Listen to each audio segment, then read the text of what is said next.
수십 년간 많은 나라들을 침략하면서 일으킨 엄청난 비윤리적인 사건과 말들을 독일처럼 있는 그대로 피해자의 입장에서 가르치지 않고 자신들에게 유리한 부분만 강조하는 왜곡된 역사를 배운 일본 유학생들은 공개석상에서 자주 한국에게 적개심을 드러내곤 합니다. 한일 관계가 틀어진 이유에 대해서도 일본은 국가 차원에서 지속적으로 세계 2차 대전과 식민지 피해에 대해 사과하고 보상하고 있지만 한국이라는 나라는 몇 차례 이루어진 협정을 무시하고 피해자들을 앞세워 엄청난 보상을 요구하면서 일본의 진심 어린 사과를 받아주지 않고 있어 한일 관계가 점점 망가지고 있다고 주장하고 있습니다. 실제로 옥스퍼드 대학교에서 특별 연설을 진행 중이던 대한민국 김대중 대통령에게 굉장히 무례한 질문을 했던 사건이 있었는데, 옥스퍼드에서 역사를 전공하고 있던 일본인 유학생은 김대중 대통령에게 이렇게 질문했습니다. 제2차 세계대전 전에 수많은 나라들이 영국과 프랑스의 식민지였다. 그렇지만 이들 나라들은 지금 모두 종주국과 사이좋게 지내고 있다. 그런데 왜 한국은 과거를 잊지 못하고 아직도 일본과 화해를 하지 않는가?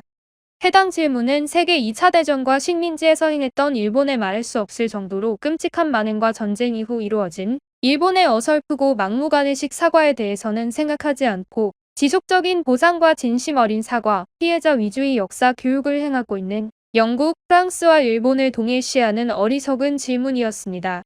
해당 발언은 한일 관계에 대해 잘 모르는 외국인 유학생들에게 한국에 대한 잘못된 인식을 심어줄 수 있는 질문이었기 때문에 당시에 연설을 듣고 있던 한국인 유학생들은 억울하고 화가 치밀어 올랐다고 합니다.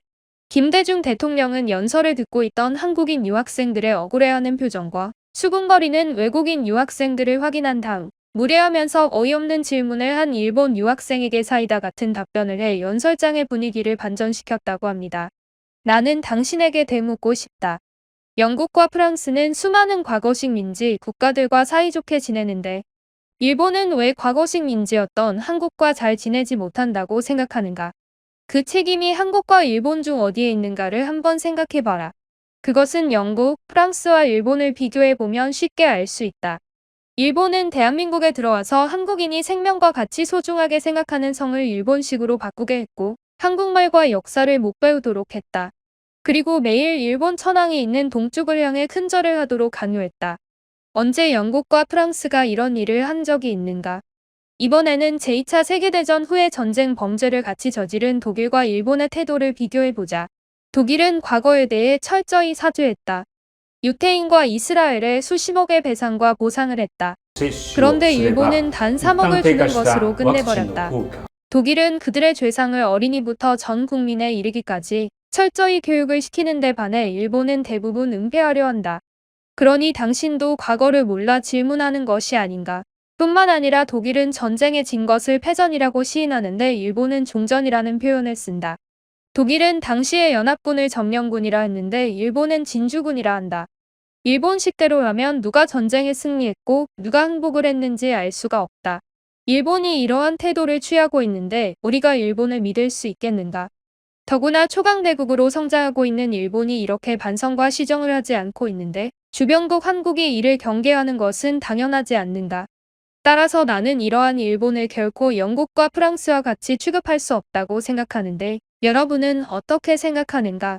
어이없는 질문에 논리적으로 대답한 김대중 대통령을 보고 한국인 유학생들은 알 수 없는 감정과 함께 뜨거운 박수를 쳤다고 합니다. 자신이 배운 역사가 잘 못되었다는 것을 알게 된 일본인 유학생은 연설이 끝나고 김대중 대통령에게 찾아와 우리는 정말 그런 줄 몰랐다. 진심으로 사과한다. 앞으로 우리가 우리나라의 정책을 시정하도록 노력하겠다면서 고개를 숙여 사과를 했다고 합니다.